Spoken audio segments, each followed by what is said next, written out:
Ramiz Mehdiyev, ilk dəfədir ki, sənə açıq müraciət edirəm. Lakin dalınca o qədər döşəmişəm ki, hələ o vaxtlar hakimiyyətdə idin.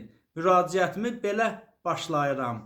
Ləyaqətsiz və şərəfsiz fəaliyyətinlə Azərbaycanlı adına o qədər ləkə gətirmisən ki, irsin, mənsubiyyətin ermənidə axtarılır. Güya ki, Nəriman Nərimanovlar, Həmid Sultanovlar, Məşədi Əzizbəyovlar Azərbaycanlı olmayıb. Ləyaqətsizliyi şəxsi həyatınla qazanmısan. Bunun millətə aidiyyəti yoxdur. Bu sənlərin, Nərimanovların qarışıq qanındadır. Zatınız xarabdır, xuni xarab, doğuşdan tulasınız. Rus sizi kəşf etmədi, özünüz yala getdiniz, gücə əyildiniz. Sonucunuz bəlli idi. Sərvət gözünüzü tutmuşdu.